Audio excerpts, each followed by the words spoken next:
ना भी गड्ढा खोदो तो देखे रहे। ऐसे ऐसे रखो, ऐसे डबल रखो ऐसे डबल।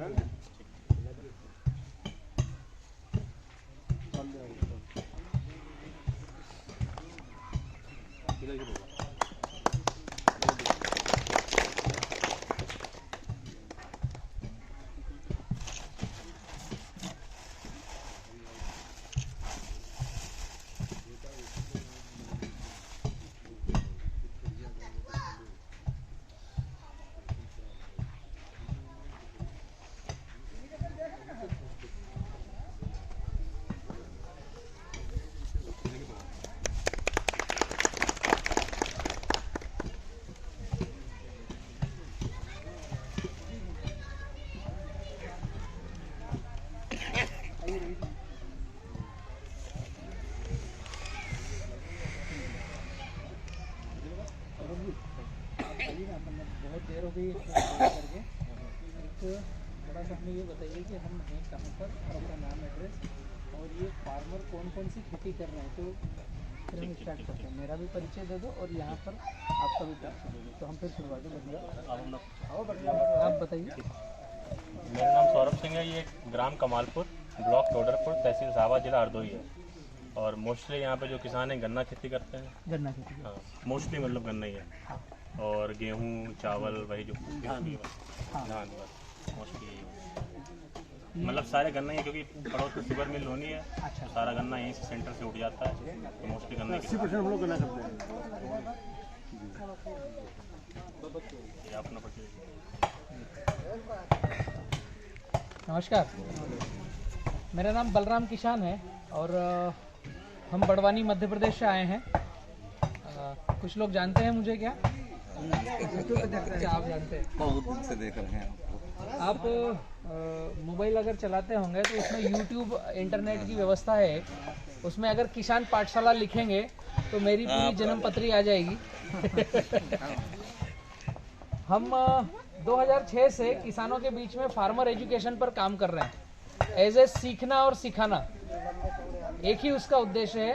जितना हमें नहीं पता है हम नई जगह जा कर के सीखते हैं, और जो हमें पता है अगर उसमें से कुछ चीज़ आपको पसंद आए तो आप सीख लीजिएगा।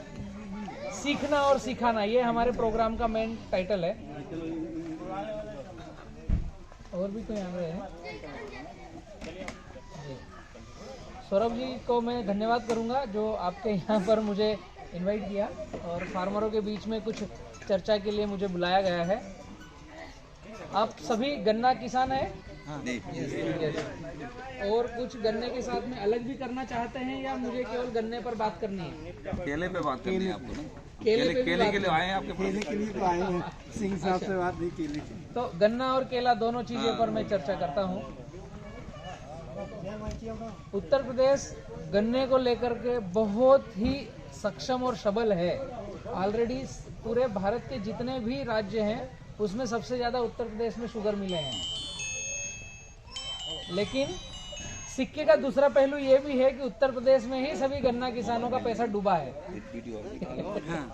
ये भी हकीकत है। तो कई सारी मिलें बंद हैं, कई एरियो में गन्ने से तौबा कर रहे हैं कि अब गन्ना नहीं लगाएंगे। लेकिन हम अगर एक सस्टेनेबल फ्रेमवर्क करके गन्ना खेती करना चालू करते हैं, आप काफ़ी समय से कर रहे हैं तो कुछ डेटा तो आपके पास होंगे। लेकिन किसान पाठशाला में हम जब गन्ने की खेती को गाइडलाइंस के थ्रू आगे बढ़ते हैं तो उसमें हम पहले फार्मर की खेती कितनी है, उसका बजट कितना है और उसे रेसिड्यू फ्री गन्ना कैसे उगाना चाहिए ताकि शुगर फैक्ट्री भी अपनी जो शुगर बनाए तो वो हार्मफुल पेस्टिसाइड फर्टिलाइजर रहित अपनी शुगर बना सके, इस दिशा में हम आगे बढ़ते हैं। यहाँ पर आप लोग गन्ने में उत्पादन कितना ले रहे हैं एकड़ पे? 400 क्विंटल। 40 टन के ऊपर नीचे ले रहे हैं। ओके। कहीं कम भी है, कुछ ज्यादा भी है। एक एवरेजन ये है, एवरेज तो लगभग होगा 350 क्विंटल। अच्छा, एवरेज 350। अच्छा। और आपके यहाँ पद्धति पूरी फ्लड इरिगेशन की है? यहाँ से पानी फ्लड है लगभग मोस्टली ये फ्लड है। पॉइंटों में है अभी यहाँ पे। अच्छा। पॉइंटों में बहुत कम है। और लाइन से लाइन क्या रखते हैं, और पौध टक्कर पद्धति लगाते हैं या पेरी लगाते हैं? ट्रेंच रेजर ट्रेंच ज्यादा 4 4.5 फीट पे 2 ट्रेंच होल करके यहाँ उसके पता नहीं, नीचे- यहाँ का नहीं पता है, हम लोग सवारी कुछ यहाँ के भैया लोग बताइए, आप लोग बताइए। जी हाँ वे तो ढाई फीट लाइन से लाइन और पौधे से पौधा टक्कर पद्धति ऐसा करते हैं। ओके, और वैरायटी कौन सी है मेन आपके पास? 0238 सबके पास है। 0238 238। हाँ 200 सबको मजेदार उत्पादन लेना है, सबको 238। फैक्ट्री वाला मना करे तो भी अब बना करने लगे इस बार थोड़ा। उसमें रिकवरी थोड़ी कम आती है, इसलिए फैक्ट्री वाले मना करते हैं। एक्चुअल गन्ना वैरायटी सही सिलेक्शन करना भी जरूरी है। तो हम किसानों के लिए ठीक है, फायदेमंद है कि उसका वेटेज आ जाएगा, लेकिन सही बात यह है कि हम 86-032 लगाएं या 238 लगाएं या 1008 लगाएं या कोई सी वैरायटी लगाएं, अगर सही उसका मैनेजमेंट प्रबंधन नहीं है तो उत्पादन आप कोई सी वैरायटी लगा लो 250, 300, 400 के इर्द गिर्द ही रहेंगे, ये फिक्स है। और सही से उसका मैनेजमेंट प्रबंधी है तो हम वैरायटी कोई सी हो उसका उत्पादन ले सकते हैं। सबसे बदनाम वैरायटी है 86-032। आप लोग जानते हैं उसका साइज एकदम पतला आता है, पतली काढ़ी आती है। और 86-032 में मैंने मेरे खेत में 7x1 पर लगा करके 750 क्विंटल लिया है बड़वानी मध्य प्रदेश में, प्रति एकड़ प्रति ईयर। 7 फीट पर लाइन से लाइन और पौध से पौध 1.25 फीट पर, हाँ पौध बना करके। एक्चुअली गन्ना खेती में इतनी सारी विधियां आ गई है कि किसान भी कंफ्यूज है और जो शुगर मिल है वो भी कंफ्यूज है कि हम किसान को गाइड करें क्या। ये बहुत बड़ा द्वंद है। अभी लेटेस्ट चल रहा है आपका रिंग पिट विधि, 5x5 या 4x4 पर वो ऐसा भिर्रा बना करके, उसमें आप अगर बीज ही देखने जाओगे तो जो छोटा किसान जो 1 साल खेत में नहीं गया, गन्ना लगा के छोड़ दिया, उसका जितना गन्ना पकता है उतना उसमें बीज लगता है। सही कह रहा हूँ? तो खर्चीली विधियां भी हैं और आसान से खेती करने वाली विधियां भी हैं। साथ में हम गन्ने को पैरेलल लेकर के केले पर भी जा सकते हैं। केले में भी कई आयाम है, कई उसके पैमाने हैं कि हम पैसा कमा सकते हैं। अल्टीमेट मैंने जब तक देखा है कि किसान खर्च आधा और उत्पादन ज्यादा जिस फसल में मिलता है उस फसल में वो जाने को तो तैयार है, लेकिन मेरे जैसे जितने भी झोला छाप आते हैं वो केवल प्रोडक्ट बेचकर जाते हैं और ऐसा कुछ ज्ञान देकर नहीं जाते कि काम किस दिशा में करना है। सही बता रहा हूँ भाई, 1-2 घंटे मीटिंगें होती है, लेकिन ये कभी निकल के नहीं आता कि मैं कल जाकर खेत में करूंगा क्या। ये बहुत बड़ी गड़बड़ी, ये किसान तक पहुंचता नहीं है। खैर, गन्ने को अगर मैं सही सटीक तरीके से कहूं तो एक तो मेरे शब्द आप ध्यान में रखो, YouTube किसान पाठशाला चैनल, और उसमें 1015 नंबर का वीडियो है जिसमें गन्ने की खेती को शुरुआत से अंत तक मैंने दर्शाया, जो 3 घंटे का वीडियो है, जिसमें कौन से दिन क्या करना है, कब करना है, क्यों करना है, सब है। अभी जैसे आप बैठे हो और मेरी बातें कुछ बाउंसर जाए, कुछ अंदर जाए, कुछ छूट जाए, तो आप घर बैठ करके बाद में YouTube पर 1015 नंबर का वीडियो देखेंगे तो वापस मुझे रिपीट पाएंगे कि बलराम ने क्या बोला था। तो मैं मुद्दों पर आता हूं।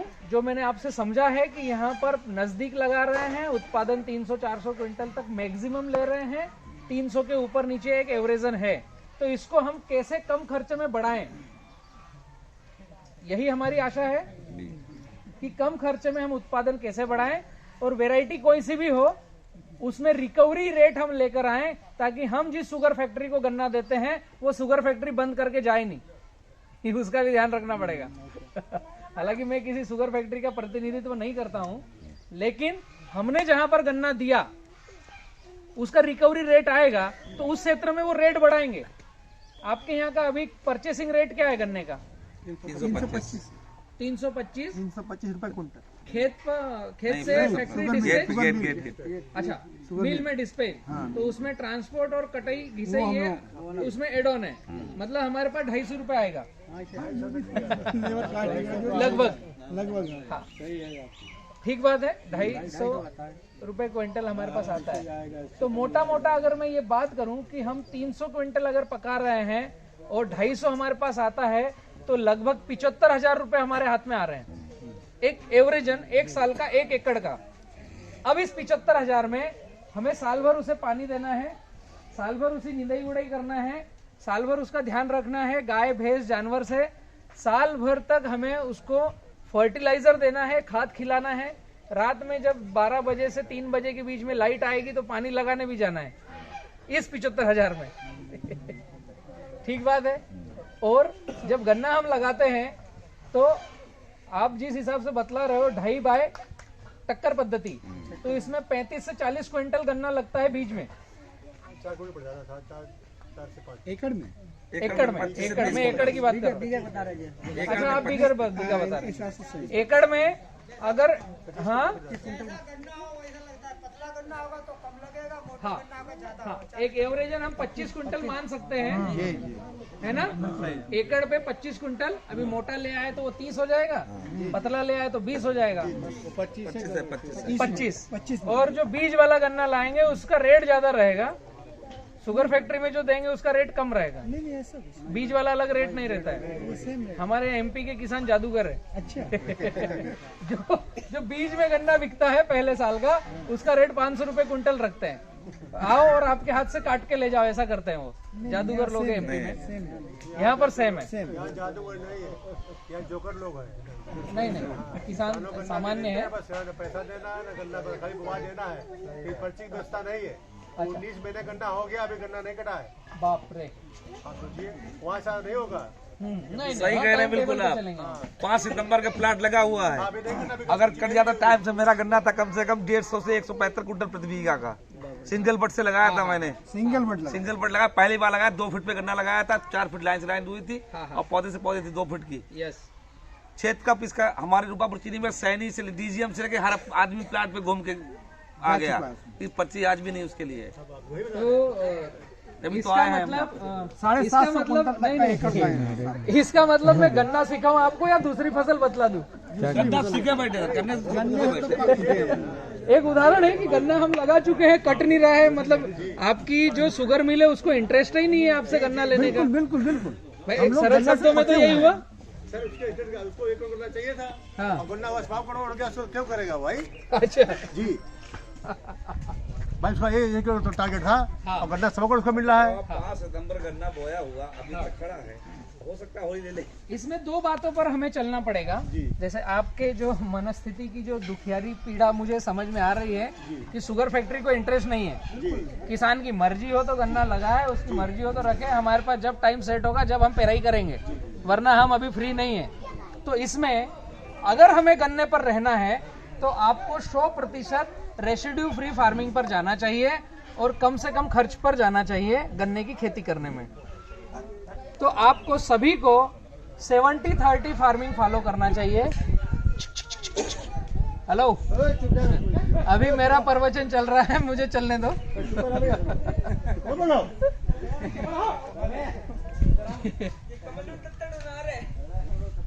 जी जी जी, एक सूत्र हमने किसान पाठशाला ने लॉन्च किया है, 70-30 फार्मिंग। गन्ने का सही से उत्पादन लेना है तो जो 1 एकड़ भूमि है हमारी 43,560 स्क्वायर फीट, उसमें मात्र 43,560 पील होना चाहिए कल्ले। एक कल्ले को 1 स्क्वायर फीट की जगह अगर देंगे हम तो हमारा उत्पादन वो 1 ही पीस ज्यादा से ज्यादा देगा। और उस कल्ले में जब शुगर फैक्ट्री आपके यहाँ से पेराई करेगी तो उसको रिकवरी रेट ज्यादा मिलेगा। तो वो ऐसी आलसी नहीं करेगा कि गन्ना लगा के छोड़ दिया और 12 महीने की बजाय 15 महीने 17 महीने हो रहे हैं, काटने नहीं आ रहा है। वो ऐसा काम नहीं करेगा, क्योंकि उनको जहां से पैसा दिखेगा कि यहाँ हमें 12% की रिकवरी मिली है, 13.5% की रिकवरी मिली है, तो यहाँ से पहले लेंगे, और जहां 8.5% की रिकवरी है वहां छोड़ देंगे, बाद में लेंगे। तो रिकवरी लाकर हमें देना है। हमें शुगर अगर गन्ने की खेती करना है तो मैं एक बात बतला दूं, मैं किसी शुगर फैक्ट्री का प्रतिनिधित्व नहीं कर रहा हूं, मैं हम आप में से किसान हूं। हमें आप किसानों को अगर गन्ने की खेती करना है तो फिर गन्ने में रिकवरी रेट ज्यादा कैसे आए उस पर काम करना पड़ेगा। दूसरा, उस शुगर फैक्ट्री को हम जो गन्ना दें उसके साल भर के हमारे खर्चे में इतनी न्यूनतमता लानी पड़ेगी कि अगर ये 2 साल में भी गन्ना काटे तो मेरा हाथ का खर्चा नहीं लगा है और मैं आराम से मेरे काम धंधे कर रहा हूं। ये जिस दिन काटे इसके मन पे, उस दिशा में अगर हम एग्रीकल्चर करेंगे गन्ने की तो हम फिर सुखी से आराम से रहेंगे और उसको बोलेंगे तेरी मर्जी है तो काटने या नहीं तो दूसरा फैक्ट्री वाला आ रहा है। रिकवरी रेट दिया तो ऐसा ही कर सकते हैं हम। ठीक बात है। तो यहाँ तो सब चीज फिक्स है, लोडी के अलावा दूसरा नहीं ले सकता है। तो तीसरी बात यह है, तीसरी बात और है कि मैं आज अभी जो आपको आधा 1 घंटा व्याख्यान दूंगा, इसमें एक तो आपका गन्ने का खर्च शायद आप मुझे पूरा तन मन से बैठकर सुनोगे तो खर्च आज की तारीख में आधा करवा दूंगा और शुगर फैक्ट्री का रिकवरी रेट बढ़वा दूंगा। इसके बाद भी अगर वो शुगर फैक्ट्री आपको सपोर्ट नहीं करे तो फिर गन्ना लगाना बंद करो, दूसरी चीज लगाओ। ये सही बात है। फिर उनको ऐसे तोक कर चलने की जरूरत नहीं कि ना भैया घर पे बैठ, हम केले से पैसा पका सकते हैं, हम बांस से पैसा पका सकते हैं। मैं खुद यूपी में बाम्बू टू सीएनजी एक योजना लेके आया हूं जिसमें आप बांस लगाओ, 3 रुपए केजी हम बायबैक एग्रीमेंट करके आपके यहाँ बाम्बू टू सीएनजी का यूनिट लगा सकते हैं। उस पर आप लोग अगर समझे तो उस पर भी हम बाद में बात कर लेंगे। तो मैं गन्ने की बात कर रहा था। गन्ने में अगर रिकवरी रेट ज्यादा लेना है तो हमें कम से कम 7 फीट पर गन्ना लगाना चाहिए। बात को ध्यान से सुनना है, मैंने बोला कम से कम। ज्यादा से ज्यादा हमारे कुछ मित्र 9 फीट पर भी लगा रहे हैं और उत्पादन ले रहे हैं। ये कुछ अंकल को हंसी आ रही है कि ये तो छोरा क्या जादू बता रहा है। 2.5 फीट पर हम लगा रहे हैं, ये 7 की बात कर रहा है। एक्चुअल मेरे खेत में मैंने जिया है वो बात मैं कर रहा हूँ। मेरे खेत में 7 फीट पर मैंने गन्ना लगाया है। आप अगर महाराष्ट्र में मेरे साथ चलेंगे, मध्य प्रदेश में तो कम इस टेक्निक को फॉलो कर रहे हैं क्योंकि मध्य प्रदेश में शुगर फैक्ट्रियाँ कम से कम है।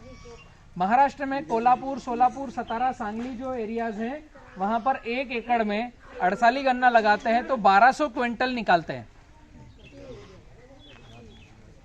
ठीक है, थोड़े से ये आंकड़े चौंकाने वाले हैं लेकिन आप होमवर्क करेंगे तो आपको पता चलेगा। साल भर का गन्ना जो करते हैं उसमें 800 से 1000 क्विंटल गन्ना लेते हैं। और जो जैसे लेट हो गए हैं तो आप जब ग्राफ बड़ा रखोगे, मैं आपको ग्राफ की क्यों बात कर रहा हूं, लाइन से लाइन पौधे से पौधा, कि जब आपको पता है कि आपकी शुगर फैक्ट्री उसके हिसाब से गन्ना काटेगी तो 12 महीने हो जाएंगे और उसके बाद वो 3 महीने और गन्ना नहीं काट रहा है तो हमारा गन्ना ऐसा होना चाहिए जो वजन बढ़ाता रहे, ना कि रुक जाए, ताकि हम उसको आराम से बोल सके भैया चल ठीक है 1 महीना बाद में काट ले, क्योंकि हमारा वजन बढ़ रहा है। तो वजन कब बढ़ेगा? पहली प्राथमिकता आपकी लाइन से लाइन की दूरी ज्यादा होनी चाहिए ताकि हवा और धूप प्रॉपर उस जगह पर पहुंचे और वहां की गन्ने की पेरी में वजन बढ़ता रहे और उसकी पेरी भी बढ़ती रहे। सबसे पहली रिक्वायरमेंट है कि हम ऐसी परिस्थिति में है लेट कटे तो आपको 7 फीट पर लगाना चाहिए। दूसरा, घर पर पौध तैयार करके लगाएंगे तो सबसे सस्ता होगा, या सिंगल पेरी का भी लगा सकते हैं। पौध तैयार करने की विधि एक छोटी सी मैं बतलाता हूं कि घर पर कैसे तैयार करेंगे। जो हम 2.5 फीट पर टक्कर पद्धति से करते हैं तो उसमें हमारा 25 से 30 क्विंटल गन्ना लगता है और अगर घर पर पौध तैयार करेंगे तो 3 से 5 क्विंटल गन्ना लगेगा।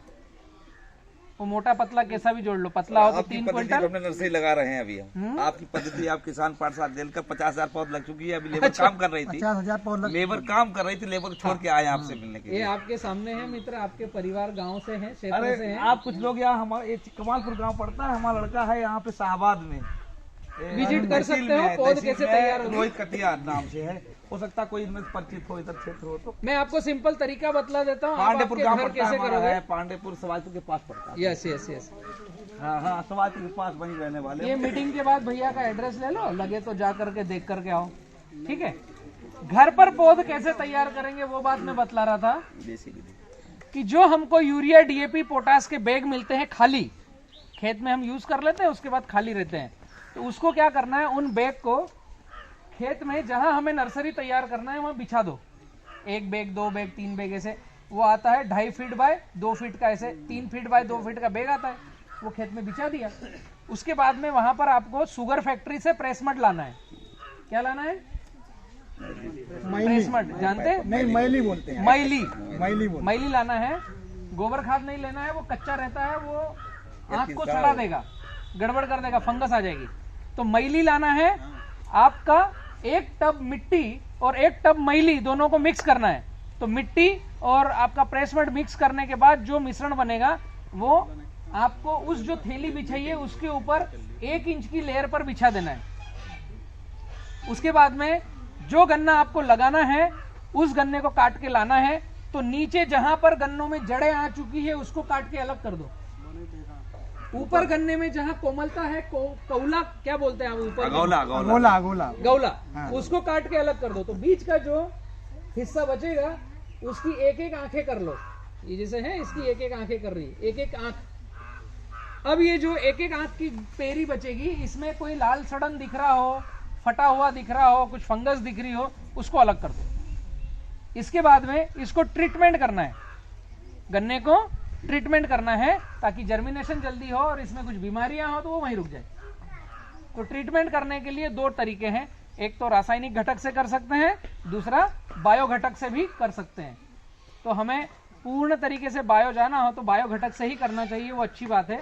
तो सबसे पहले हमें गन्ने को क्या करना पड़ेगा, 200 लीटर पानी, 10 किलो ताजा गोबर, 1 लीटर गोमूत्र, 1 किलो गुड़ और उसमें बैक्टीरिया जो फफूंद आती है उसको मार भगाने के लिए हमें ट्राइकोडर्मा डालना है 200 ग्राम। उसको 24 घंटे के लिए छोड़ना है और जो गन्ना हमने 1-1 आंख की पेरी करी है उसमें डुबोना है थोड़ी देर के लिए, फिर निकाल करके रखना है। ये उसका ट्रीटमेंट हो गया बैक्टीरियल। इसके बाद में जब हम लगाने जा रहे हैं चूने से ट्रीटमेंट करना है ताकि ये फटाक से जर्मिनेशन हो जाए। जो चूना हम पान खाते हैं, खैनी खाते हैं, उसमें जो चूना यूज करते हैं उसी चूने को लेना है। पानी लगाएं तो उसमें उबाली आए। तो 100 लीटर पानी, उसमें 100 ग्राम चूना डालना है।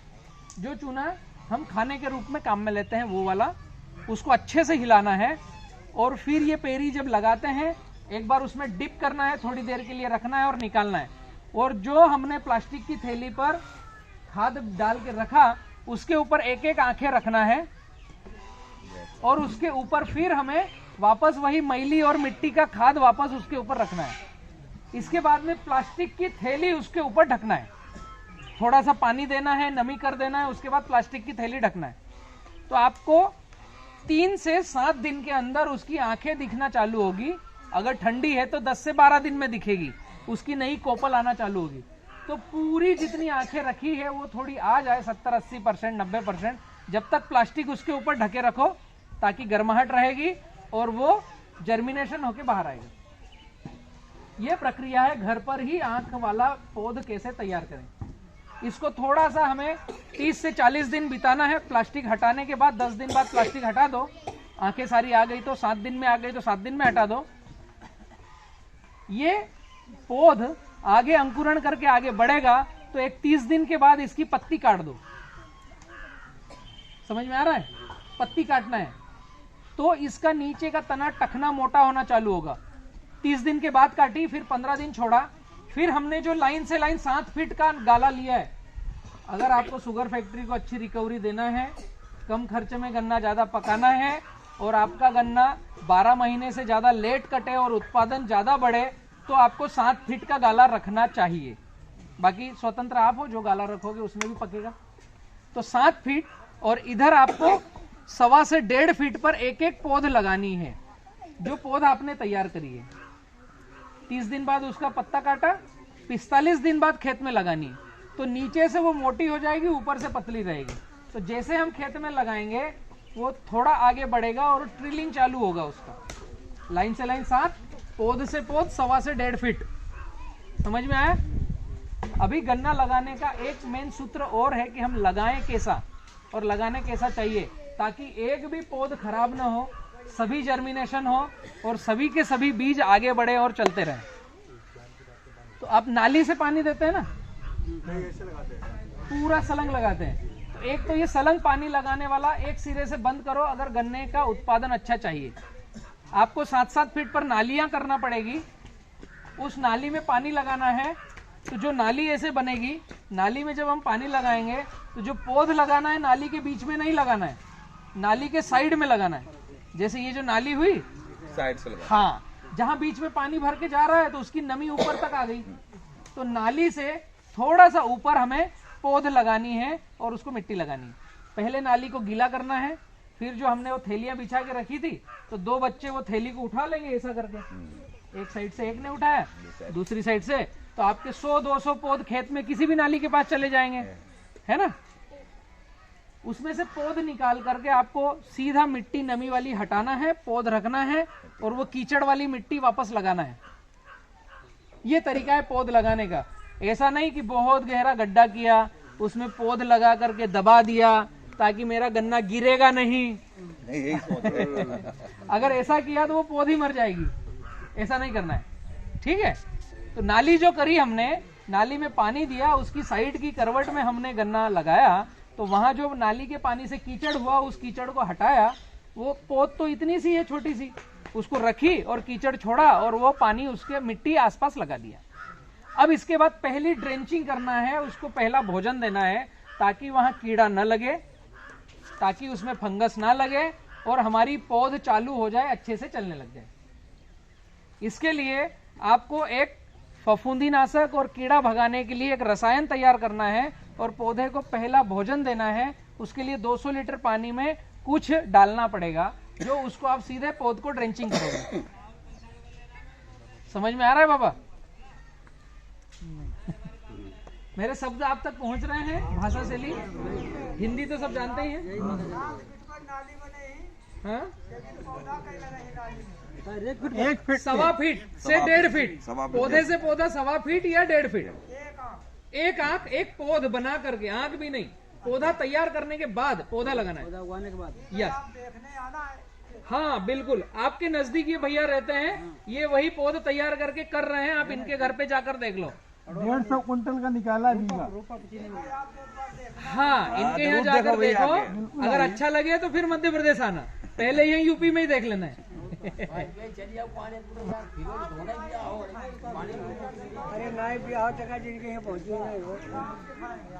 है, विदेश दौड़ा हुआ है।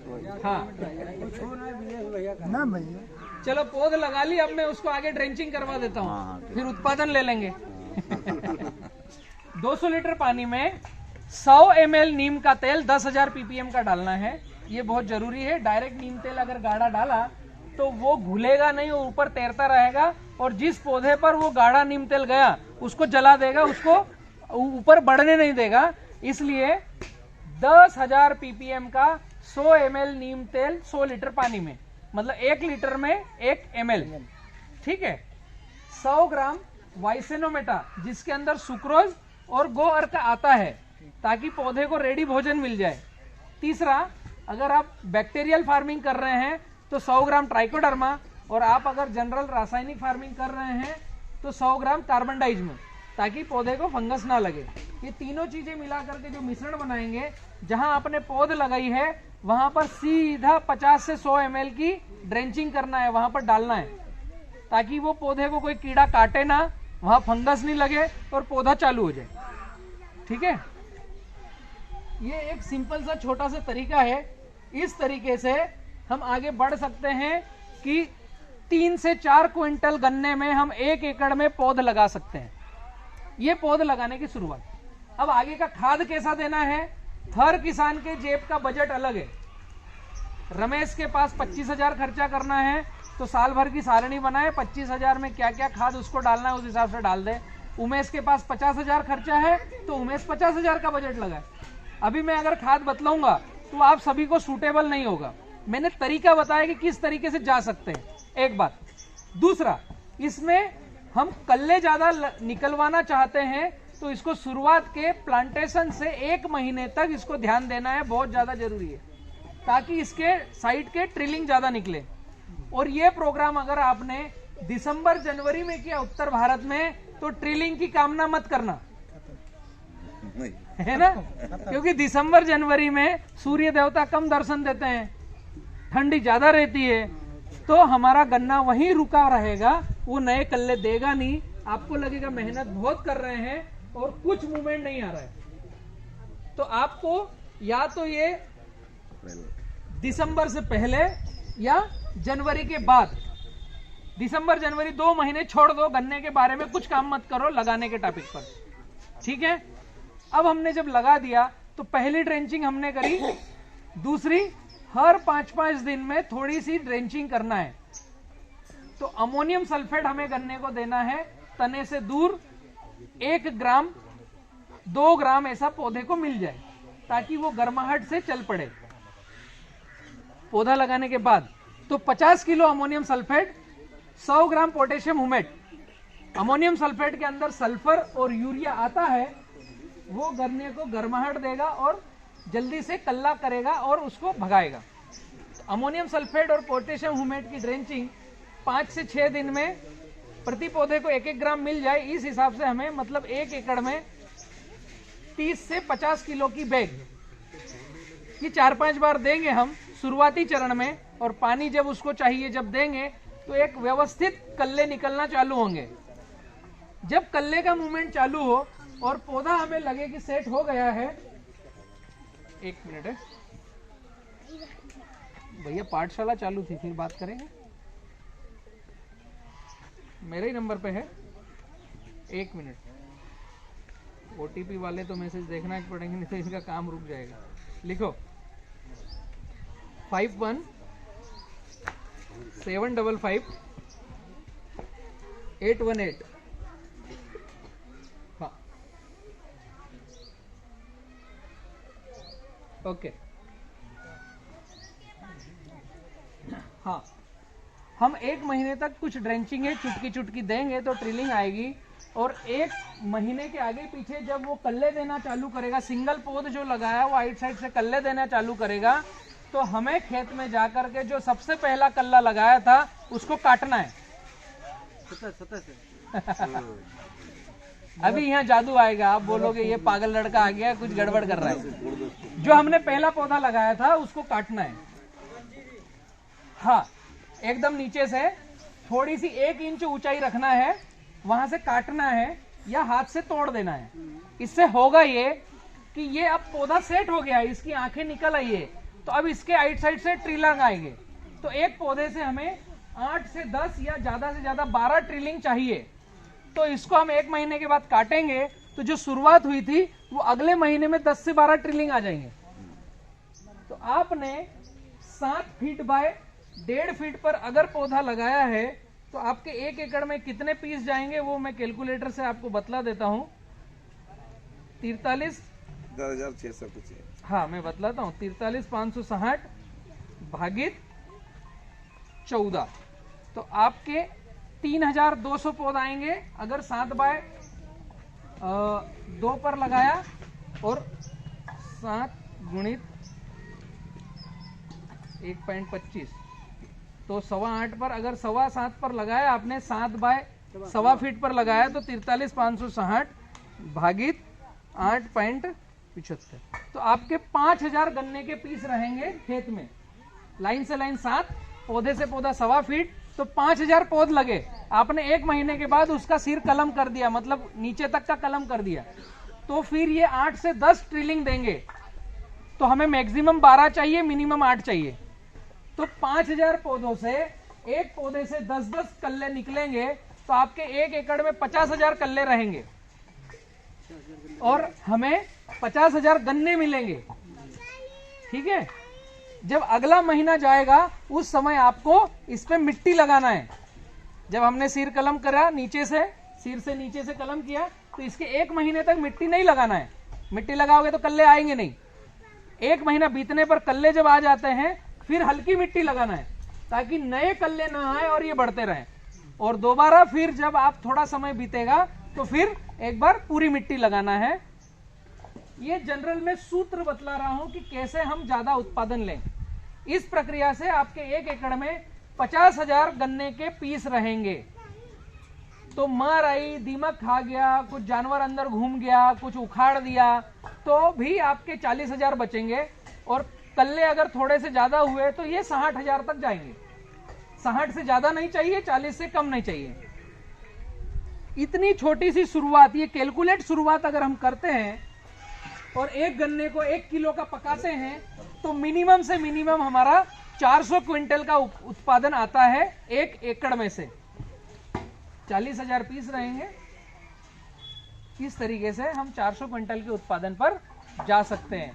अब इसमें फर्टिलाइजर जो है वो आपके बजट के हिसाब से आप दे सकते हो, जिस विधि में आपको देना है।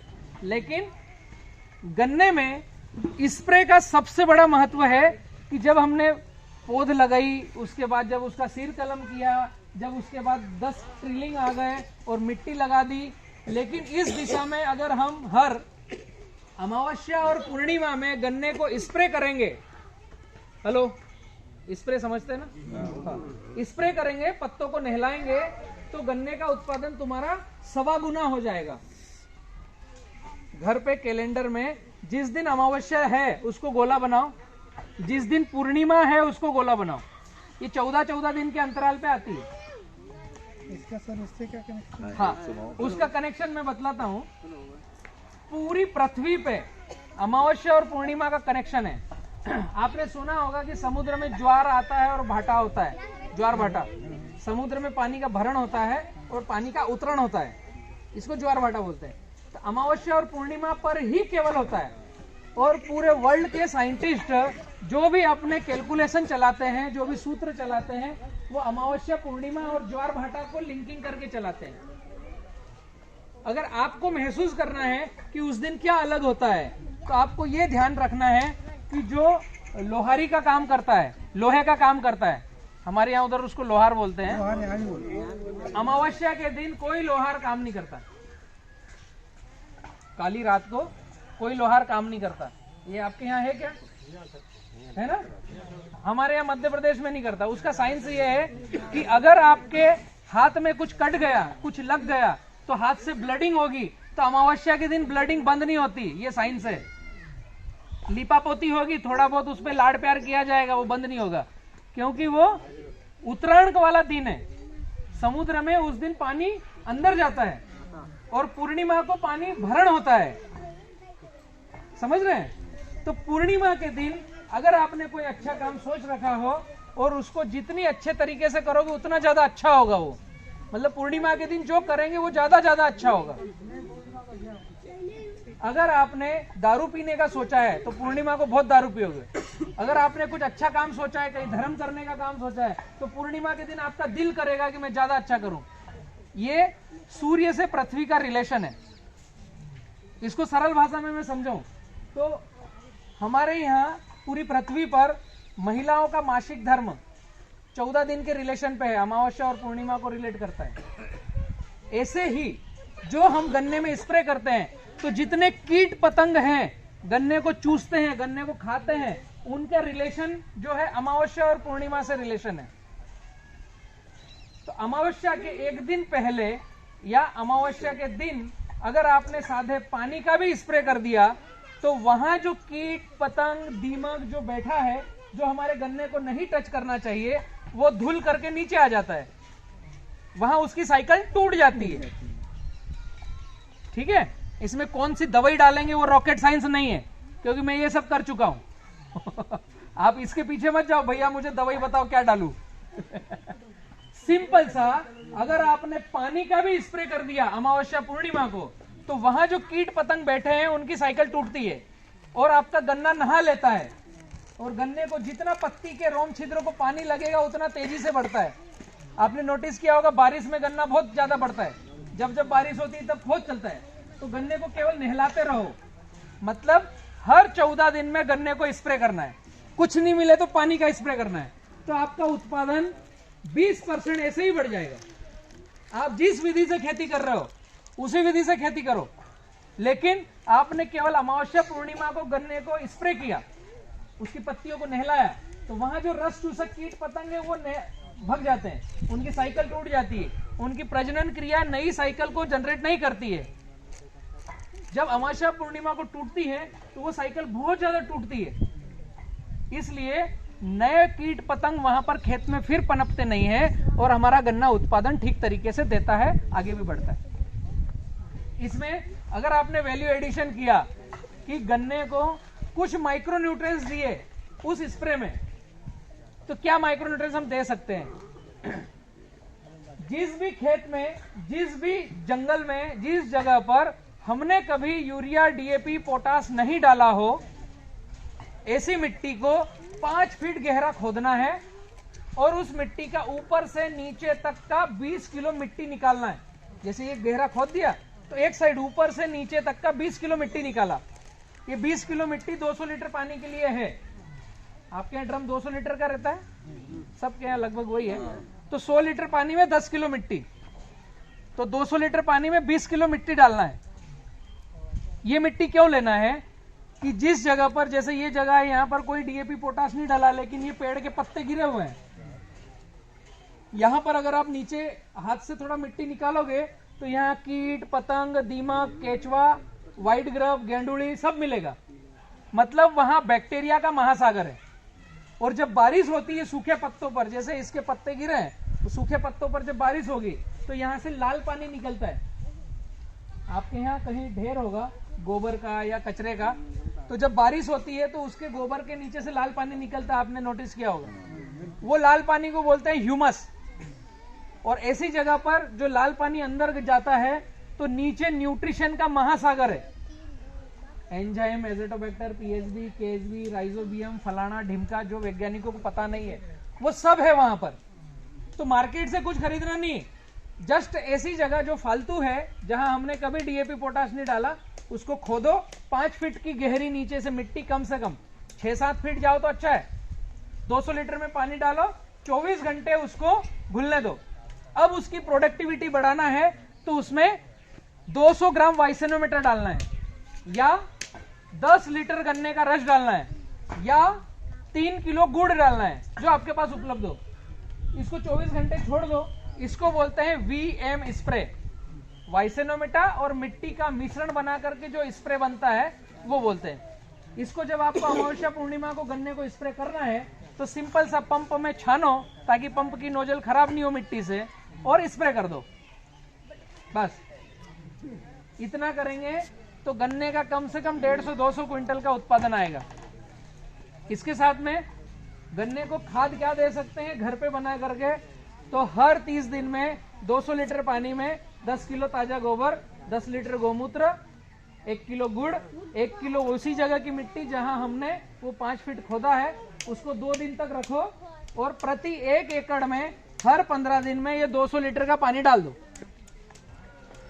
7 बाय 1.5 पर लगाना है, सिर कलम करना है, पौधे बना करके लगाना है, और हर 14 दिन में स्प्रे किया, और हर 14 दिन में गुड़, गोबर, गोमूत्र डाला। इतना केवल काम किया तो 250 क्विंटल मेरे से राइटिंग में ले सकते हो। 1 एकड़ पे गन्ना पकता है। ये मैं कर चुका हूं। सिंपल सा थीम है। अगर इतना किया तो आपका खर्चा कितना हुआ इसमें? 5 कुंटल बीज का। बाकी तो गुड़, गोबर, गोमातिर घर पे मिलेगा, पानी घर पे है। तो मैक्सिमम आपका 1 साल का खर्चा 1 एकड़ का मैक्सिमम टू मैक्सिमम 10,000 के ऊपर नीचे नहीं जाएगा। समझ में आ रहा है? बाउंसर जा रहा है। ये सिंपल सी थीम मैं कर चुका हूं, और भैया आपके क्षेत्र में करने जा रहे हैं। ये बीज वगैरह सब कर रहे हैं। अब इसी सिक्के का दूसरा पहलू है कि जिस किसान के पास थोड़ा बहुत बजट हो, वो अपनी यथाशक्ति से फर्टिलाइजर डाल सकते हैं। जब जब उनको गैप मिले, जब जब मिट्टी लगाना हो, जब जब पानी देना हो, तो उत्पादन और आगे बढ़ता है। ठीक है? गन्ने को लेकर आपके और कोई प्रश्न है? हेलो, सुन ही रहे हैं खाली है, अंदर जा नहीं रहा है, प्रश्न आएंगे कहां से?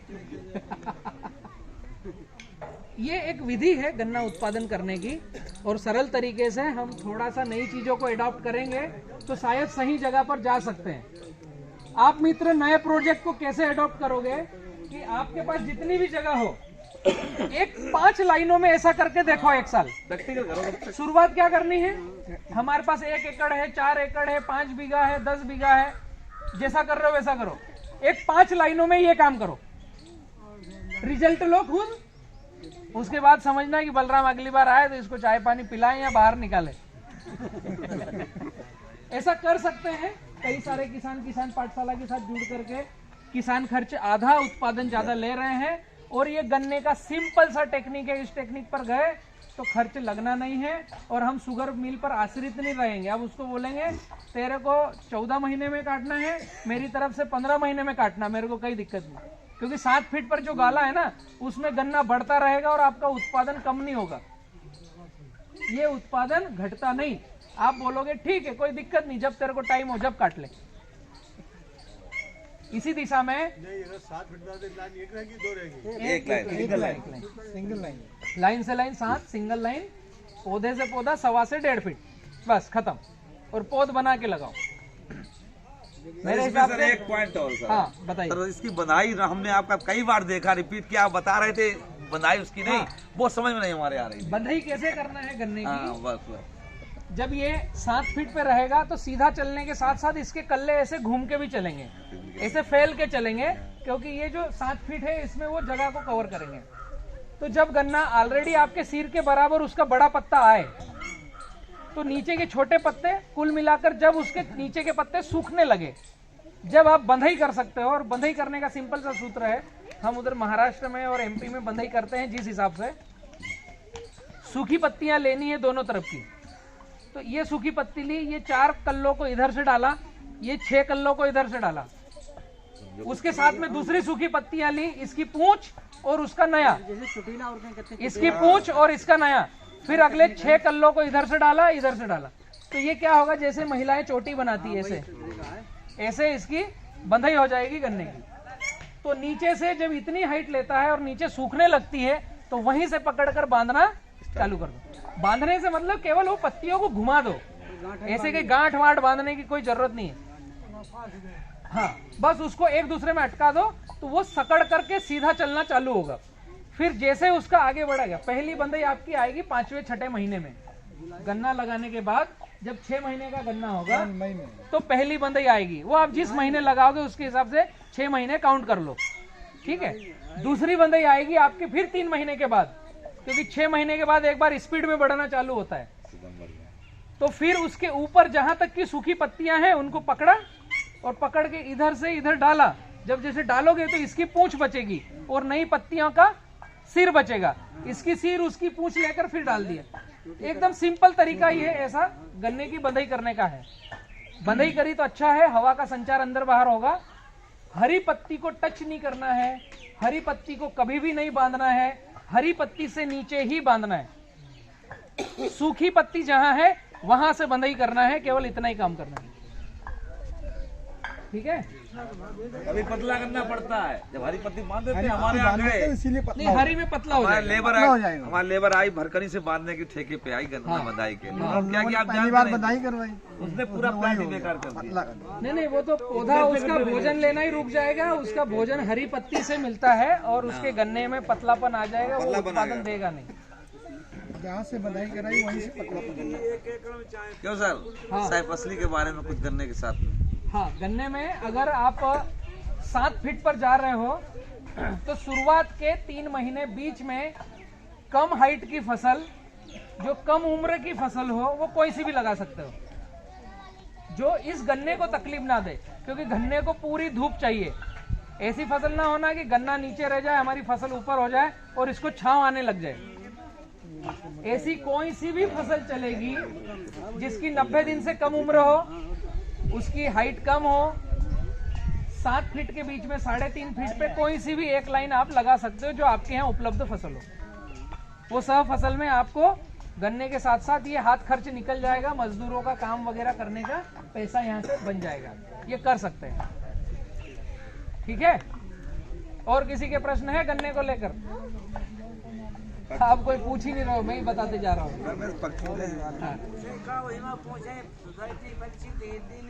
पक चुके हैं ना सर, पक चुके गन्ने से बहुत पर्ची वाला जो पर्ची सिस्टम टोकन, ये सर नया क्षेत्र बना। इसके लिए आपने काका गन्ना लगाना ही नहीं चाहिए। हाँ, इसके लिए आप लोगों ने पर्ची नहीं मिलती ना तो बलराम जैसे कितने भी आए उनको सुनो और इस कान से निकाल दो। हमको जब गन्ना लगाना ही नहीं तो दिमाग लड़ाना ही नहीं। अरे अगले को जरूरत होगी तो आएगा, बोलेगा ना भैया गन्ना लगाओ, हम खरीदेंगे। नहीं आते थोड़े लगाने के लिए टाइम को आते हैं। फिर नहीं आते हैं। तो उसको घर पे बिठाओ, अच्छे से चाय पानी पिला करके फिर मलम उनका पट्टी टारगेट करो। पूरा हो जाता है, गन्ना बुआ दिया आपसे एडवांस मतलब में क्या दे रह के गया? जा। ये कोई मजाक थोड़ी कि किसान का साल बर्बाद कर रहे हैं, पर्ची दे नहीं रहे हैं। भैया वो कह दो कि पर्ची तो सोसाइटी देती है, तो सोसाइटी को भेजो गन्ना लगा। सारा काम चीनी मिल का ही है। अब खाली बहाना करते हैं। नहीं, क्या होता है, जब कोई आदमी आपके पास लॉलीपॉप लेके आया तो आप उसका लॉलीपॉप पकड़ क्यों रहे हो? उसको बोलो कि भैया सोसाइटी पर्ची देती है तो उसको भेज गांव में। ऐसे चौपाल लगा के बैठो और यहाँ बिठाओ सेठ को, चाय पानी मिठाई सब खिलाओ। भैया पर्ची का क्या करेगा, लिखित में दे यहाँ पर, दिक्कत इसकी और सर है वरना मत लगाओ ना, जरूरत क्या है। कि गन्ने के अलावा इसलिए कोई फसल दे ही नहीं रही, पैसा नहीं मिल रहा, पूरी सामने हम लोग पास। आप फिर दो बातें कर रहे हो, या तो आप अपने आप को बेवकूफ बना रहे हो। आप एक तो मैं गन्ने का प्रवचन दे रहा हूँ बिना खर्च में पकाने का, तो आप बोलते हो पर्ची नहीं मिलती। मैं बोल रहा हूँ पर्ची कैसे मिलनी चाहिए, तो आप बोलते हो हमको गन्ना पकाना पड़ेगा। तो ये आप अपने आप से गलती कर रहे हो, वो फिर आप जिम्मेदार हो। ऐसे ही जीना पसंद है तो बात अलग है। सबसे बड़े काश्तकार हैं गन्ना के। वही मैं बोल रहा हूँ कि अगर हम अपने आप से अगर बात कर रहे हैं तो फिर गड़बड़ी है। दोनों पक्ष हम नहीं कह सकते, एक पक्ष कह सकते हैं। सर उसमें थोड़ा सिस्टम में गड़बड़ी है। सिस्टम में गड़बड़ी, सिस्टम सर गड़बड़ी है। अगर आपके पास फैक्ट्री क्या कहती है, मैंने इसमें शुगर मिल में, रूपापुर शुगर मिल में 12 साल सर्विस की है। अच्छा, छोड़ भी दी उसको, दो बार ट्राई भी छोड़ दी मैंने। हाँ। 8 साल का छोड़ दी। हाँ। सिस्टम क्या है, बेसिक कोटा लागू हुआ जब से, आपके पास तीनों चीजें होना चाहिए।